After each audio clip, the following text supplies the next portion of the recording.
سر یہ جو آپ نے بحث کی بات کی ہے اور اگین اسے ہم بھی ایجوکیٹ ہو رہے ہیں سارے کے سارے لوگ،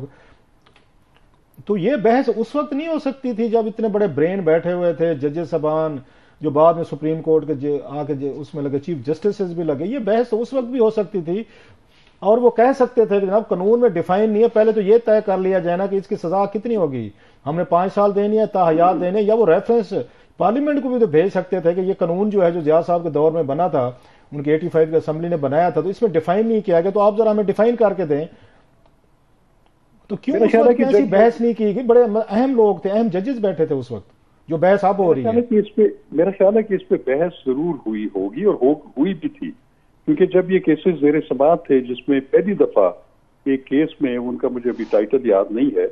کہ اس میں انہوں نے ہولڈ کیا تھا تاعمر ناہلی کا، اور اس کے بعد اس کے اوپر ریویو پٹیشنز بھی فائل ہو گئی تھی، اور جب یہ تاعمر ناہلی کی بات ہو رہی تھی اپنی آبزرویشنز کے اندر، تو اس میں جو دوسری سائڈ سے جو ڈیفنس کے وکلاء تھے انہوں نے لازمی اس کے اوپر کہا تھا، اور اس کی آپ کو ایک میں وجہ بتاتا ہوں کہ آئین کا جو آرٹیکل 62 63 ہے، اور خاص طور پہ آرٹیکل 63 جو ہے وہ کہتا ہے disqualification to become a member of parliament, کہ کس صورت میں جو ایک پارلیمنٹ کا ممبر نائل ہو جائے گا۔ اس میں بہت ساری چیزیں ہیں،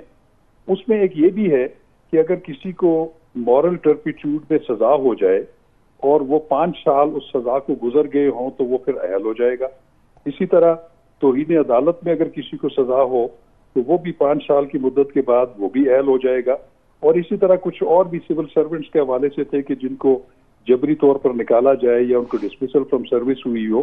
اور وہ پھر 3 سال اگر اس کے گزر جائیں تو وہ پھر بھی پارلیمنٹ کا ممبر بننے کا اہل ہے۔ تو پھر یہ ایک بحث ہوتی رہی تھی کہ اگر ایک بندہ ہے اس نے اگر قتل کے جرم کا ارتکاب کیا اور اس نے سزا کاٹ لی ہے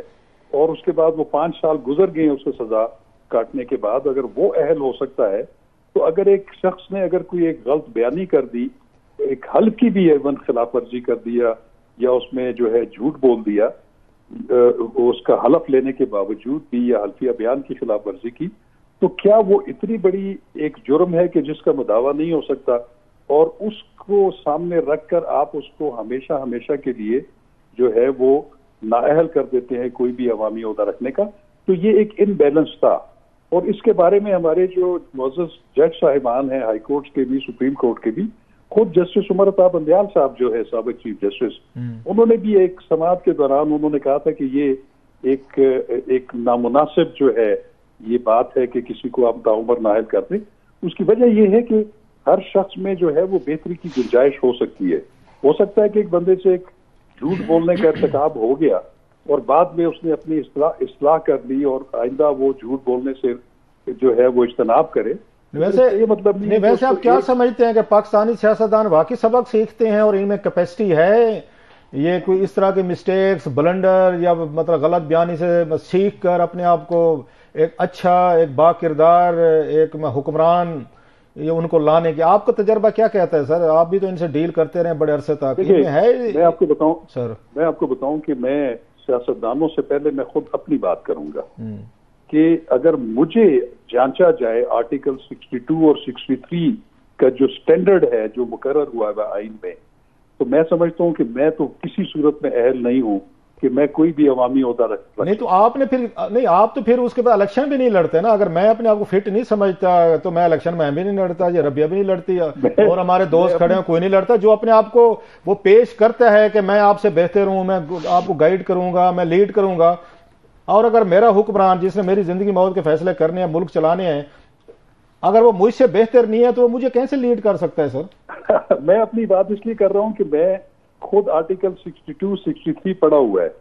تو کم از کم اس کو پڑھنے کے بعد میں کم از کم یہ ایک حلفیہ بیان نہیں دے سکتا کہ میں ان تمام ریکوائرمنٹس پہ پورا اترتا ہوں۔ نہیں تو سر انہوں نے سیاستدانوں نے 85 کا لا ہے، 85 کے بعد کتنے سال بنتے ہیں؟ میرا خیال ہے یہ کچھ 40 سال ہونے والے ہیں سر، اگر میں غلط نہیں کہہ رہا آلموسٹ۔ تو 40 سالوں کے درمیان یہاں 10 اسمبلیاں رہی ہیں، 10 وزیر اعظم گئے ہیں، انہوں نے 18ویں ترمیمیں بنا لی، مطلب ہے آپ 2010 میں دیکھیں کتنی بڑی میسو چینجز ہیں۔ یہ قانون تو انہوں نے خود اپنے آپ پہ اپلائی کر کے رکھا ہے، یہ ختم بھی کر سکتے، چینجز بھی کر سکتے تھے۔ اچھا میں آپ کو ایک بڑی انٹرسٹنگ بات، یہ تو انہوں نے اپنے لیے آ کے کرائٹیریا سیٹ کیا تھا کہ ہم ایسے ہوں گے، ایسا یہاں پہ ایم این اے ہونا چاہیے، ایسا وزیر ہونا چاہیے، ایسا وزیر اعظم ہونا چاہیے۔ یہ تو انہوں نے خود اپنے لیے کرائٹیریا سیٹ کیا تھا، آپ اور میں نے تو نہیں کیا تھا سر.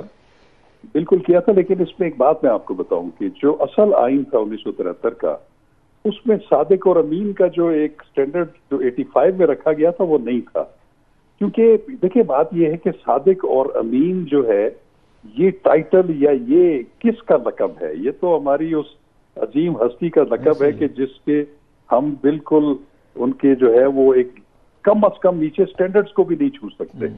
تو اس کے سٹینڈرڈز کو اتنا ہائی پارلیمنٹ کے ممبر کے لیے رکھنا میں سمجھتا ہوں کہ یہ بھی نامناسب بات ہے. اچھا سر، آپ کی ریٹنگ کیا ہے؟ آپ کو عدالت کس سائڈ پہ جا رہی جو اب تک کی پروسیڈنگ ہوئی ہے، ریٹنگ کیا؟ اور پلس اگر یہ سزا ختم ہوتی ہے تو اس کا عمران خان صاحب کو بھی فائدہ ہوگا جو تاحیات نااہلی، کیونکہ آپ سائفر کیس کے پراسیکیوٹر بھی ہیں، اسے بھی آپ سے تھوڑا سا ہم نے پوچھنا ہے. تو پھر یہ خان صاحب کو بھی اس کو فائدہ ہوگا، یہ ان کے فائدے میں بھی ہے کلاس اگر ان کو نااہل کیا جاتا ہے، ان کو سزائیں ہوتی ہیں اور آلریڈی ہو بھی چکی ہیں، نااہلی بھی ہو چکی ہے. دیکھیں میں آپ کو ڈاکٹر صاحب بتاؤں کہ کوئی بھی قانون یا کوئی بھی فیصلہ عدالتی وہ پرسنل اسپیسیفک نہیں ہونا چاہیے، وہ اکراس دا بورڈ ہونا چاہیے. اور اگر یہ سپریم کورٹ جو یہ ترمیم ہے اس کو مان کے وہ جو حد مقرر کی گئی اس کو مانتی ہے اور اس کی سپریمیسی آف دی پارلیمنٹ کو مانتی ہے تو اس کا فائدہ اکراس دا بورڈ سب کو ہوگا، اس کا عمران خان صاحب کو بھی ہوگا یا کوئی بھی اور ہے. لیکن ایک چیز میں آپ کو بڑی انٹرسٹنگ بتاؤں سر کہ جس وقت یہ 18ویں ترمیم ہو رہی تھی 2010 میں، اس میں آپ کو یاد ہے کہ رضا ربانی کی سربراہی میں ایک پوری کمیٹی تھی، ایسے ہی ہے، اور انہوں نے اس وقت یہ پروپوز کیا تھا کہ آپ آرٹیکل 62 میں سے یہ جو صادق اور امین والا جو ایک اتنی سخت قسم کی سٹینڈرڈ ہے اس کو نکال دیا جائے. اور انٹرسٹنگلی یہ بات ریکارڈ پہ ہے کہ اس کی سب سے زیادہ مخالفت جو ہے وہ میاں نواز شریف اور پی ایم ایل این کے جو ادھر نمائندے تھے انہوں نے کی تھی، انہوں نے نہیں ہونے دی. نہیں ہو سکتے، انہیں اندازہ نہیں تھا کسی دن پناما آ جائے گا اور میاں صاحب کو 3 تقریریں کرنی پڑ جائیں گی اور تینوں میں ڈیفرنٹ ان کو اپنے سورسز یا بیانات دینے پڑیں گے. ممکن ہے ان کے ذہن میں نہیں ہوگا، یا یہ بھی ممکن ہے کہ وہ سمجھتے ہوں پی ایم ایل نواز والے ہمارے دوست کے جی ہم صادق اور امین ہمارے اوپر تو وہ فرشتے وہ کیا کہتے ہیں وضو کرتے ہیں جناب، ہم تو سب سے اچھے لوگ ہیں. میں بھی ان کے ذہن میں ہو سر. دیکھیے دوستوں میں آپ کو بتاؤں کہ میرا جو اپنی فیلنگ ہے کہ ایک جو ابھی فیصلہ آیا ہے نا جی supreme court practice and procedure act 2023، اس کو سپریم کورٹ نے جو ہے وہ ویلڈ لیجسلیشن قرار دے دی ہے اور اس کو انہوں نے مانا ہے سپریمیسی آف دی پارلیمنٹ کو کہ وہ جو قانون سازی کرتی ہے وہ بائنڈنگ ہے. میرا خیال ہے کہ اس ججمنٹ کو سامنے رکھنے کے بعد ابھی یہ جو سماعت چل رہی ہے اس میں میں کوئی پریڈکٹ نہیں کر سکتا، لیکن میرا ذاتی یہ انالیسز ہے اور میرا خیال ہے کہ سپریم کورٹ آف پاکستان یہاں پہ بھی یہ جو پارلیمنٹ نے ترمیم کی ہے یا شک کا اضافہ کیا ہے الیکشن ایکٹ 2017 اس کو زیادہ تر امکان یہ ہے کہ اس کو انٹیکٹ رکھا جائے. اچھا سر، آج آپ نے ان کا بیان سنا ہوگا، یہ ہمارے یہ نگران وزیر اعظم جو ہیں یہ کاکڑ صاحب، انہوں نے بھی عدلیہ پہ انہوں نے سوالات اٹھائے اور سنگین سوالات اٹھائے اور بڑا انہوں نے اس پہ سخت بیان دیا. اور ہم نے ماضی میں بھی دیکھا عمران خان صاحب بھی عدلیہ سے ناراض رہتے تھے، میاں نواز شریف صاحب تو آج تک ناراض ہیں، زرداری صاحب اور گیلانی صاحب جو ہیں آپ کو یاد ہوگا وہ ناراض رہتے تھے عدلیہ ججز کے ساتھ کے. دیکھیں جی ان کو تو سیک بھی کیا تھا انہوں نے، عدلیہ نے ان کو گیلانی صاحب کو، مشرف صاحب جو ہیں انہوں نے سیک کیا ہے افتخار چودھری صاحب کو. سو اب کاکڑ صاحب بھی ناراض ہو گئے سر. ڈو یو تھنک کہ کاکڑ صاحب کی ناراضگی جو ہے وہ بالکل بجا ہے، جسٹیفائیڈ ہے، نگران وزیر اعظم کے طور پر ہیں، سمجھا جاتا ہے ان کا لمیٹڈ مینڈیٹ ہے، لیکن آج تو انہوں نے اچھا خاصا سخت بیان دیا عدلیہ کے پرفارمنس کے حوالے سے. آپ کیا اس کو دیکھتے ہیں، کیسے دیکھتے ہیں سر؟ اچھا میں نے رخ صاحب میں نے آنیسٹلی اس کو میں نے دیکھا نہیں ہے یا سنا بھی نہیں ہے ڈائریکٹ. میں نے ہوا یہ تھا شاغابر صاحب کہ انہوں نے اسٹوڈنٹ سے لاہور میں گفتگو کر رہے تھے اور کسی اسٹوڈنٹ نے ان سے پوچھا کہ ان کا کوشچن تھا کہ قاسم کے ابا جب ان کی بات باری ہوتی ہے تو عدالتیں رات کو بھی کھل جاتی ہیں، تو جب زینب کا کیس ہوتا ہے تو پھر عدالتیں رات کو نہیں کھلتی. And the care taker prime minister said کہ جی بالکل یہ تو ہے اور یہ تو مسئلہ ہے ہماری عدلیہ کے ساتھ. دیکھیے میں سمجھتا ہوں کہ اگر ہماری عدلیہ میں بہت سارے مسائل موجود ہیں، بہت ساری خامیاں ہیں، اس پہ بہتری کی بہت زیادہ گنجائش موجود ہے. میں بھی یہ کہتا ہوں، یہ سب کو پتہ ہے اور خود عدلیہ کے لوگوں کو بھی پتہ ہے اس بات کا. لیکن میں یہ سمجھتا ہوں کہ اگر عدلیہ کا جو ادارہ ہے بہرحال یہاں سے لوگوں کو جو ہے وہ ریلیفs ملتے ہیں، ان کے حقوق ملتے ہیں، ان کے بنیادی حقوق کا تحفظ ہوتا ہے. ابھی آپ دیکھ لیں کہ مختلف جو ادوار تھے اس میں جو پولیٹیکل سچویشنز تھی اس میں عدلیہ نے اپنا اپنا کردار ادا کیا اور پھر اس میں پرابلم یہ ہوتی ہے کہ جب عدلیہ اس طرح کے کوئی پولیٹیکل اورینٹڈ کیسز کا فیصلہ کرتی ہے تو پھر جس کے حق میں ہوتا ہے وہ تو اس کو لاؤڈلی سپورٹ کرتا ہے، جو جس کے حق میں نہ ہو تو پھر ان کو ہر پہ تنقید کا نشانہ بناتا ہے. ٹھیک ہے، ایک جائز تنقید فیصلوں پر ضرور ہو سکتی ہے، لیکن میں یہ سمجھتا ہوں کہ ہمارے جو ذمہ داران ہیں، چاہے وہ chief executive of the country ہے، سپریم کورٹ کے وزیر اعظم پاکستان ہے، لیڈر آف دی اپوزیشن ہے یا سیاستدان ہیں، وہ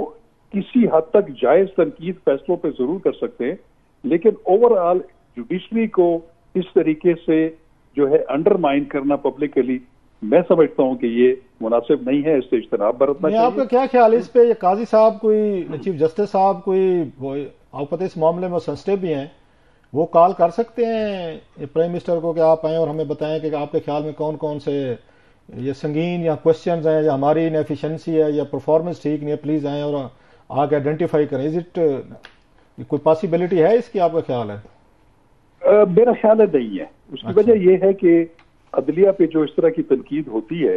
اور خاص طور پہ ان کے اوپر کرٹیسزم ہوتا ہے تو اس پہ نارملی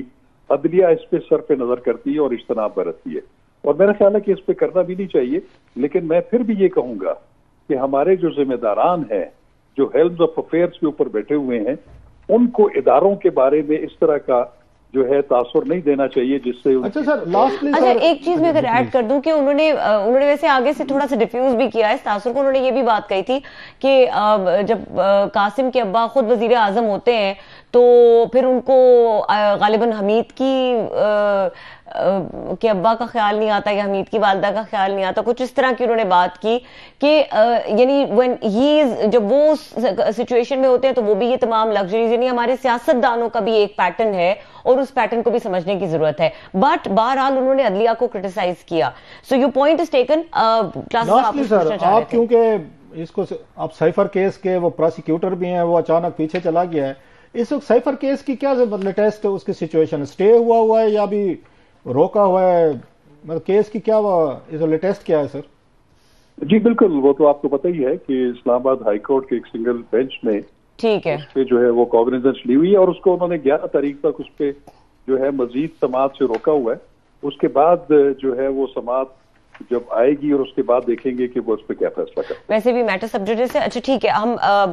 بریک کی طرف چلیں گے. شاہ خاور صاحب بہت شکریہ.